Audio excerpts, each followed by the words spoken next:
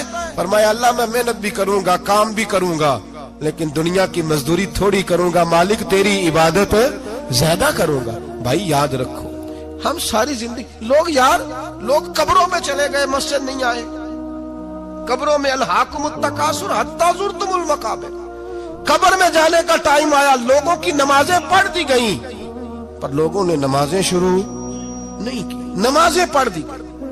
کہیں لے جاؤ, شادی کا موقع ہے تو وہ کراچی جانے کو تیار ہے, لیکن چند فرلانگ پہ مسجد ہے, مسجد جانے کو تیار ہے. اللہ کے ولی کی علامت ہے, وہ عبادت گزار ہوتا ہے. اور جو نہ نماز پڑھے نہ نماز پڑھائے, وہ زندیق تو ہو سکتا ہے, پیر ہو سکتا, میں ذمہ داری سے کہہ رہا ہوں, زندیق تو ہو سکتا ہے پر پیر ہو سکتا بالکل. وہ کہتا ہے میں تکبر کرنے والوں کو پسند نہیں کرتا, وہ کہتا ہے فسادی پسند نہیں ہے, وہ فرماتا ہے کہ راہوں میں کجی کرنے والے پسند نہیں ہیں, وہ فرماتا ہے کہ بدعہدیاں کرو گے تو میں صبح قیامت تم سے سوالات کروں گا. اللہ تبارک و تعالیٰ بہت ساری چیزوں کو ناپسند کرتا ہے, ناراض ہو جاتا ہے.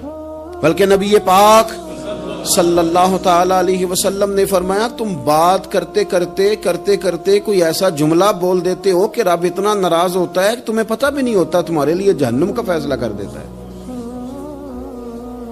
اس لیے پہلے تولو پھر بولو, خود اپنے لفظوں کی تو تم پہرے داری کرو نا کہ میں کیا کہہ رہا ہوں. کوئی ایسا جملہ, کوئی ایسی بات وارث شاہ مان کری نہ وارثاں دا, کوئی ایسی بات نہ تمہاری زبان سے نکلے.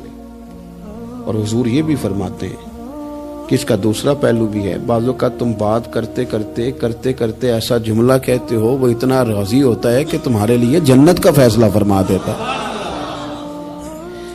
مسلمان کو اب یہ حکم ہے, اس ساری گفتگو کا نتیجہ یہ ہے کہ وہ اپنے جذبات پر, خیالات پر, نگاہوں پر, زبان پر, کانوں پر تھوڑی توجہ دے, بے لگام نہ بنے, بے ترتیب نہ بنے, جو طبیعت میں آئے کر نہ گزرے, تھوڑا سا نہ سوچے سمجھے اور تھوڑا سنبھل کے چلے. کبھی ان کاموں کی طرف نہ جائے جن سے رب ناراض ہو جاتا ہے, ان کاموں کی طرف بڑھے جن سے اللہ راضی ہوتا ہے. میرے نبی پاک صلی اللہ تعالی علیہ وآلہ وسلم نے ارشاد فرمایا, بعض احادیث میں لفظ یہ ہیں کہ اللہ اپنے بندوں کو دیکھ کے مسکراتا ہے جو اس کی شان کے لائق ہے. جس ترتیب سے ہم مسکراتے ہیں, جس ترتیب سے ہم روتے ہیں, جس ترتیب سے ہم کسی بات کا اظہار تشکر کرتے ہیں, خدا ان باتوں سے پاک ہے. اب بہت ساری حدیثوں میں آیا کہ وہ مسکراتا ہے, تو کیا مطلب ہے مسکرانے کا؟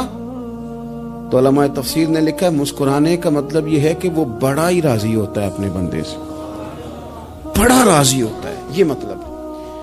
ایک تو مسکرانے کا مطلب یہ کہ وہ بڑا راضی ہو گیا, وہ مسکرا دیا اپنے بندے پہ. اور ایک اس کا معنی خود نبی پاک صلی اللہ تعالی علیہ وسلم نے بیان فرمایا. مسند امام احمد بن حنبل میں حدیث ہے, حضور سید عالم علیہ السلام سے صحابہ نے پوچھا یا رسول اللہ شہید تو بڑے لوگ ہوتے ہیں, شہیدوں میں افضل کون ہے؟ تو اللہ کے حبیب علیہ السلام فرمانے لگے وہ والا بندہ جو ڈٹ گیا تھا کافروں کے مقابلے میں, وہ ہلا نہیں, پوری طرح ڈٹ کے جو لڑا وہ شہداء میں افضل ہے. حضور فرماتے ہیں وہ جنت کے بالا خانوں میں سیر کرے گا اور رب اسے دیکھ کے مسکرائے گا, رب اسے دیکھ کے مسکرائے گا. اللہ تعالیٰ مسکراتا ہے اسے دیکھ کے. اور اگلے جملے میں حضور نے وضاحت کر دی, فرمایا جب رب دنیا میں کسی پر مسکراتا ہے نا تو اس کا معنی یہ ہے کہ قیامت میں پھر اللہ اسے حساب کوئی نہیں لے گا. جس پر اللہ دنیا میں مسکرا دیا اس سے کوئی حساب, تو وہ کام ڈھونڈنے چاہیے نا جس سے اللہ مسکرائے. ویسے کبھی ہم ایسا کرتے ہیں کہ نہیں کہ کسی کو راضی کیا جائے؟ یہ کام ہم کرتے ہیں کہ ہماری کمپنی کا جو سربراہ ہے وہ ہم سے راضی رہے, جس ادارے میں ہم پڑھاتے ہیں اس ادارے کا بڑا ہم سے راضی رہے. یہ کرتے ہیں ہم, اس کے لیے کچھ نہ کچھ ہیلے بہانے ہم کرتے ہیں. برادری, قبیلہ, علاقہ, بستی, لوگ کسی طریقے سے ہمارے ساتھ مطمئن رہیں, کرتے ہیں نا یہ سارے کام. اس میں تھوڑی مشکل بھی ہمیں آتی ہے لیکن کرتے ہیں. کیا کریں, گھر میں بھی کئی دفعہ ایسا ماحول بنانا پڑتا ہے. چلیں ایک اور میٹھی مثال دیتے ہیں, زیادہ سمجھ میں آئے گی. چھوٹا بچہ خوش رہے, آپ اس کے لیے محنت نہیں کرتے. وہ چھوٹا ہے, اس کو خوش کرنا فرض ہے ابا پہ, لیکن وہ کہتا ہے کہ میں نے موٹر سائیکل لینا ہے. چھوٹا ہے, چلا ہی نہیں پائے گا, تو ابا پھر اسے راضی کرتا ہے, کہتا ہے بیٹے چھوٹا سائیکل لے لے, چل میں تجھے اڑانے والا جہاز لے دیتا ہوں. مقصود کیا ہے کہ اس کو ناراض نہیں کرنا, یہ روئے نہ, اس کا دل نہ ٹوٹے. ہو یارو سنو نا میں کیا کہہ رہا ہوں. اگر چھوٹے بچے کے لیے وہ چیزیں ڈھونڈتے ہو, میرے ابا جی نا اپنے نواسے کے لیے کھلونا لے کے آئے, تو بچہ بڑا ہی کھیلا, تو ابا جی کہنے لگے لو پیسے پورے ہو گئے میرے. بچے کو پسند بڑا ہے نا, پیسے پورے کر چھڑے نے, دیکھو نا جی کتنا اس کو راضی ہوا ہے. تو انسان کیا کرتا ہے کہ کوشش کرتا ہے, چھوٹا بچہ بھی ناراض نہ ہو تو وہ چیزیں وہ ڈھونڈتا ہے کہ اس کو کیا پسند ہے, چاکلیٹ لے جاؤں, فلاں چیز لے جاؤں, آئس کریم لے جاؤں. تو ایک بچے کے لیے, گھر کے لیے, سربراہ کے لیے اتنی محنت کرتے ہو, تو وہ کام بھی ہمیں ڈھونڈ کے تلاش کرنے چاہیے نا, جس سے رب راضی ہوتا ہے, اللہ راضی ہوتا ہے. بتاؤں وہ کون کون سے کام ہیں. نبی کریم صلی اللہ تعالی علیہ وسلم نے ارشاد فرمایا 3 لوگ ہیں جنہیں دیکھ کے رب مسکراتا ہے. یا رسول اللہ صلی اللہ علیہ وسلم وہ کون کون سے؟ تو محبوب فرمانے لگے, ایک وہ بندہ ساری مخلوق سوئی ہے, آدھی رات ہے, رات کا پچھلا پہر ہے, اس نے اٹھ کے وضو کر لیا, مصلی پہ کھڑا ہو گیا خدا کی یاد میں. فرمایا اسے دیکھ کے رب مسکراتا ہے جو اس کی شان کے لائق ہے. مسکراتا ہے اللہ. یہ تو سونے کا ٹائم تھا, یہ تو گہری نیند آنے کا وقت تھا, رات کا پچھلا پہر. رات پوے تے بے درداں نو نیند پیاری آوے, تے درد منداں نو یاد سجن دی ستیاں وی آن جگاوے. اور ساون کی کالی راتوں میں جب بوندا باندی ہوتی ہے, وہ راتوں کو اٹھ اٹھ روتے ہیں جب خلقت ساری سوتی ہے. اللہ مسکراتا ہے. اور سننا میرے بھائی, میرے نبی پاک صلی اللہ تعالی علیہ وسلم فرماتے ہیں جب مسلمان نماز کے لیے صفیں بناتے ہیں نا, ترتیب لگ رہی ہوتی ہے, اب اللہ کی بارگاہ میں کھڑے ہوں گے, قیام کریں گے, رکوع کریں گے, سجود کریں گے. فرمایا جب مومن صفیں بناتے ہیں تو رب دیکھ کے مسکراتا ہے, مسکراتا ہے. کمال ہو گئے عروج بندگی کا, جب بندے کو دیکھ کے رب مسکرائے. خدا بندے سے خود پوچھے بتا تیری رضا کیا ہے, مسکراتا ہے. اور میرے نبی پاک علیہ السلام فرماتے ہیں جب مجاہد جہاد کے لیے صفیں سیدھی کرتے ہیں. آج تو یہ رب کے نام پہ مرنے ہی آ گئے. یہ صفوں میں کھڑے ہوں گے, ترتیب سے لڑیں گے, ترتیب سے گلا کاٹیں گے کافروں کا یا شہادت لیں گے. فرمایا جب جہاد کے لوگ صفیں بناتے ہیں تو رب انہیں دیکھ کے مسکراتا ہے. کتنے نصیبوں والا وہ بندہ ہے جسے دیکھ کے مسکرا دیا. او یار کبھی تیرا بیٹا تیرے سامنے مسکرائے نا چھوٹا, تو تیرا دل باغ باغ ہو جاتا ہے. تیری ماں بیمار کسی ایک دن صحیح طرح ہنس پڑے تو طبیعت خوش ہو جاتی. مجھے بتاؤ نا جس کا رب بھی اسے دیکھ کے ہنس پڑے, جو اس کی شان کے لائق ہے, کیا اس بندے کے نصیبیں ہیں, کیا اس کے مقدر ہیں. آپ اس مقام پر اپنے آپ کو لائیں. اب دیکھیں نا یہ حدیث آپ نے سن لی, اب ہم نے نا اس طرح صفحے نہیں بنانے جس طرح ساری دنیا, اب ذرا صفحے بھی شوق سے بنائیں گے. آپ ذرا تھوڑا سا شوق پیدا کریں گے, بھئی یہ تو میں وہ کام کرنے لگا ہوں جسے دیکھ کے رب مسکراتا ہے.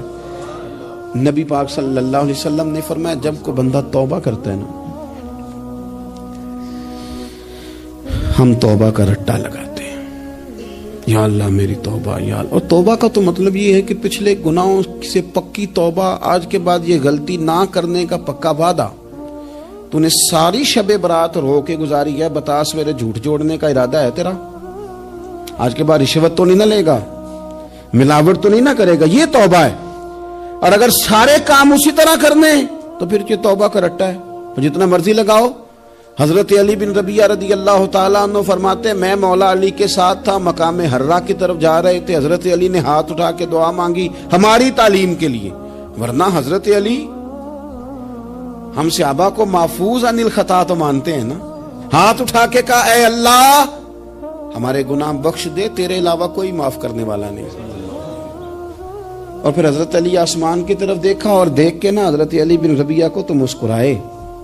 حضرت علی بن ربیعہ کہنے لگے حضور مسکرائے کیوں ہو؟ فرمانے لگے ایک دن میں حضور کے ساتھ اسی طرح آیا تھا, اسی طرح حضور نے دعا فرمائی تھی ہماری تعلیم کے لیے، اور پھر حضور مجھے دیکھ کے مسکرائے تھے اور فرمایا جب کوئی بندہ رب کی بارگاہ میں اس طرح استغفار کرتا ہے تو رب مسکراتا ہے اور مسکرا کے فرماتا دیکھ لو میرے بندوں کو پتا ہے کہ میرے علاوہ معاف کرنے والا کوئی نہیں، انہیں پتا ہے، تم اس کی بارگاہ میں رجوع تو لاؤ، آؤ تو صحیح دو آنسو لے کر۔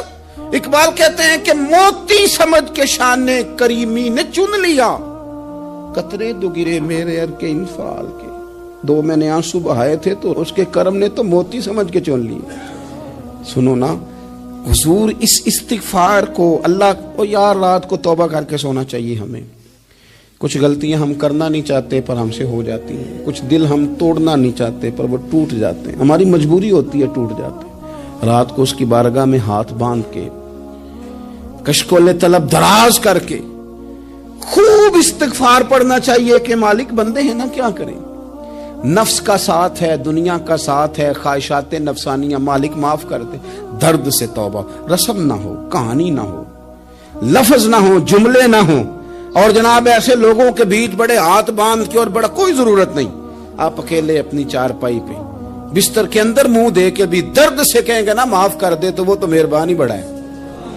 میرے نبی پاک صلی اللہ علیہ وسلم مثال دیتے ہیں، فرمایا ایک آدمی صحرا میں جا رہا، صحابہ سے حضور خطاب کر رہے ہیں، فرمایا ایک آدمی صحرا میں جا رہا تھا، اس نے اپنی اونٹنی پہ کھانا پانی پیسے ہر چیز رکھی ہوئی تھی، صحرا تھا بہت بڑا، درمیان صحرا کے گیا تو تھوڑا سا سستانے کے لیے آرام کرنے کے لیے اونٹنی سے نیچے اترا، اب اس نے اونٹنی کی لگام اونٹنی کی نکیل اپنے سرہانے کے نیچے رکھی، ہاتھ کے ساتھ پکڑی اور سو گیا۔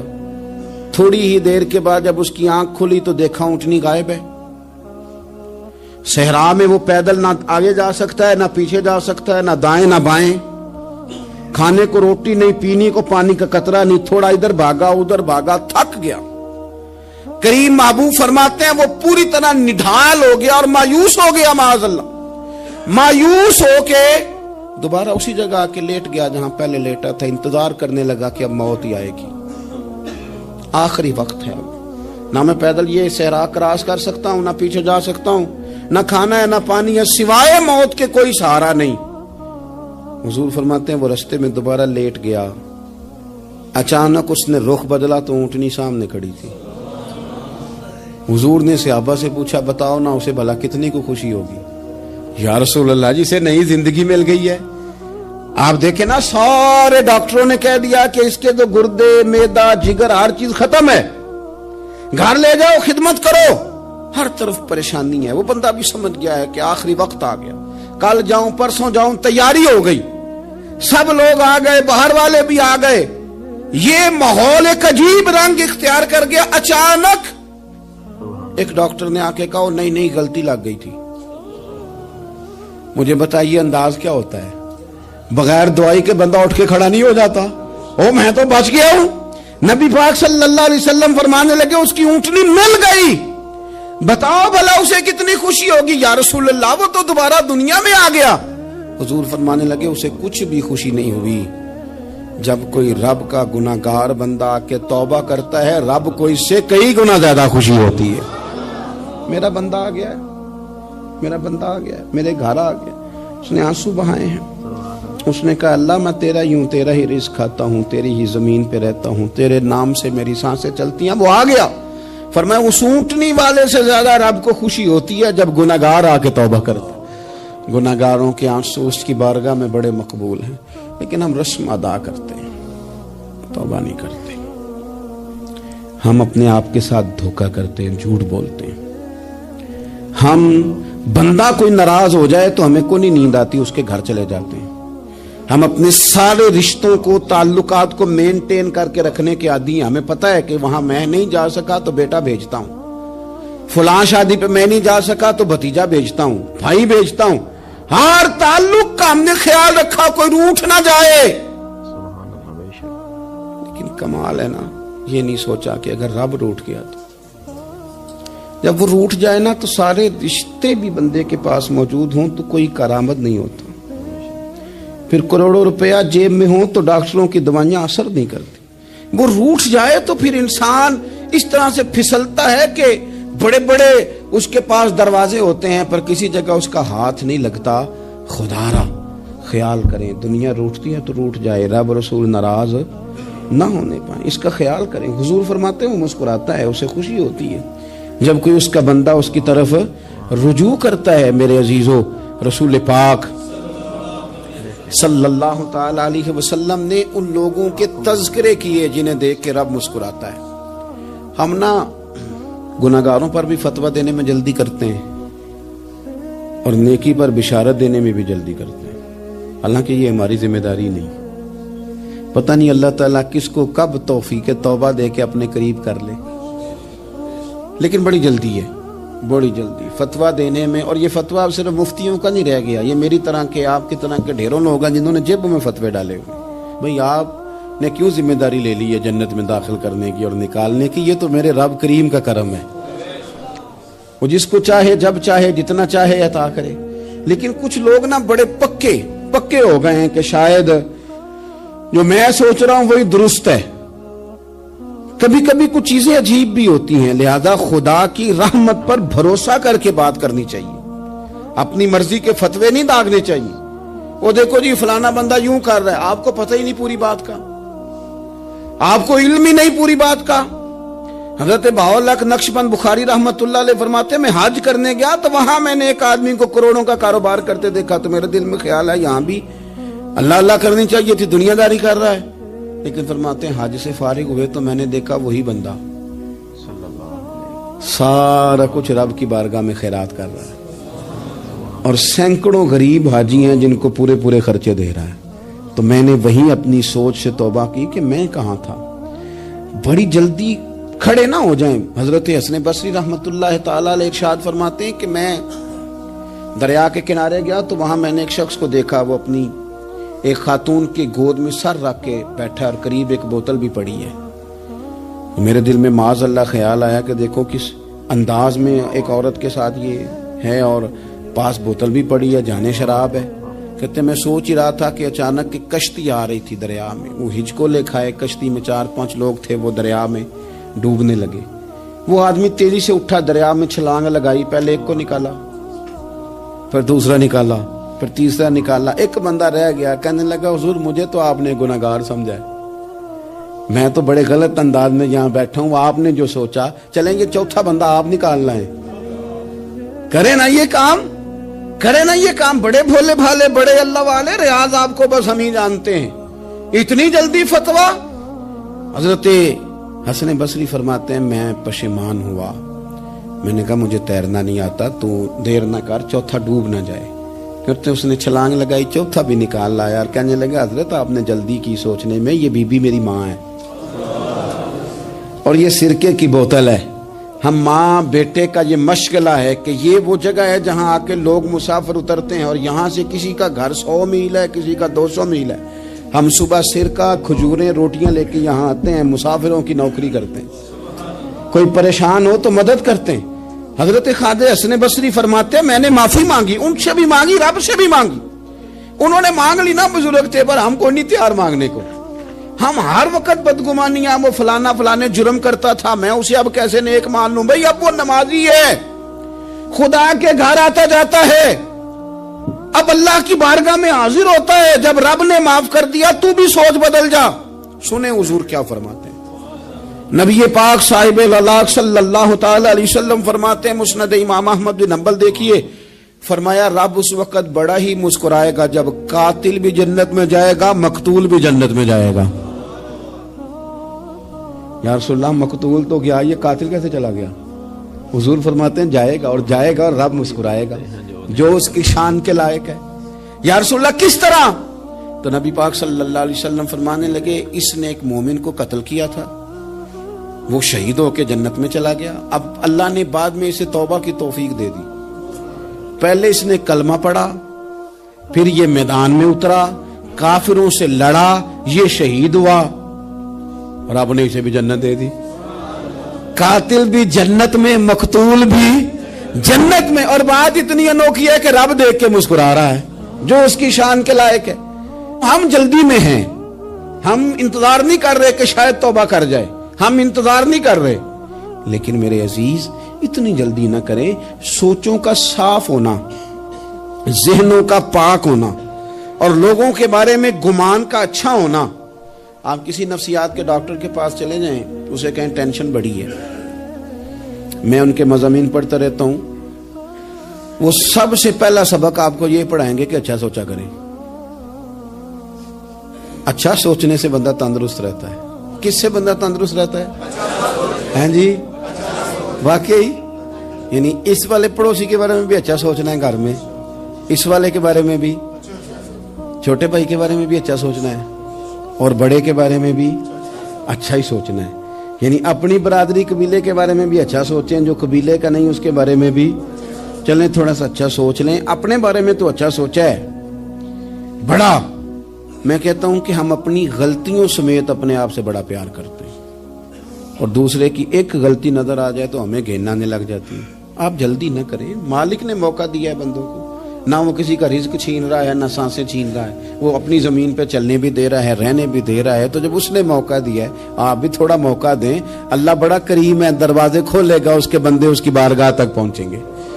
بدگمانیاں اور پھر بدگمانیوں کا عروج, اور اس لیول تک جا کے بات کر دینا ہے کہ جہاں سے خوف آئے کہ یار یہ بات نہیں کرنی چاہیے. رسول کائنات سرور دو عالم صلی اللہ تعالی علیہ وسلم فرماتے ہیں کہ اللہ مسکراتا ہے. دیکھو ہمارے ہاں نا ایک اور بھی مسئلہ بن گیا ہے. میں نے کچھ لوگوں کو نا پکا, میرے پیارے ہیں, محبت ہے مجھے, تو میں چونکہ آپ میری کلاس ہیں, میں مشاہداتی اور تجرباتی باتیں بھی کر لیتا ہوں. اسی کی روشنی میں کئی دفعہ گفتگو بھی تیار کرتا ہوں. کچھ لوگوں نے نا پکا ذہن بنا لیا یہ کہنے کا کہ ہاتھ بڑا تنگ ہے. پکا آپ جس وقت پوچھ لیں ان کا ہاتھ اور بڑا ہی زیادہ تنگ ہے. آپ یقین کریں, بہن کا جو خامند ہے وہ کہہ رہا ہے جا حصہ لے کے آ, تیرے بھائیوں کی کمائی تو نہیں, تیرے ابا کی ہے, لے کے آ. وہ بیچاری اس کی منتیں کر رہی ہے, کہتی ہے اگر جاؤں گی نا تو وہ کہیں گے حصہ لے جا, آج کے بعد ہمارے گھر نہ آنا, میرا دروازہ نہ بند کرو, مہربانی کرو. اور بھائی سے بات کرتی ہے تو کہتا ہے ہاتھ ہی بڑا تنگ ہے, جب ٹھیک ہوگا تو دے دوں گا. نہ کریں یہ ظلم. ہمارے اپنے تڑپتے رہتے ہیں اور ہماری دولتیں اندر پڑی رہتی ہیں. ہمارے اپنے چھوٹی چھوٹی ضروریات کے لیے پریشان ہوتے ہیں, لیکن ہم بڑے بڑے بہانے ہیں ہمارے پاس. کہتے ہیں یہ نکما ہے, یہ نکھٹو ہے, یہ کام نہیں کرتا, اس میں فلانا ہے, بے فلانا ہے, بلہذا میں نے نہیں ساتھ چلنا. اظہار جب آپ کے اندر پیدا ہوتا ہے نا, اظہار جب کسی کے لیے آپ حساس ہوتے ہیں تو آپ کو بھی سرور حاصل ہوتا ہے. نہ کریں یہ کام کہ آپ کو اللہ نے وسعت دی اور ہر وقت آپ ہاتھ تانگ ہونے کا رونا رو رہے ہیں. ہر وقت آپ یہ کہہ رہے ہیں میں بڑی آزمائش میں ہوں, جب خدا نے آپ پہ نہیں ڈالی.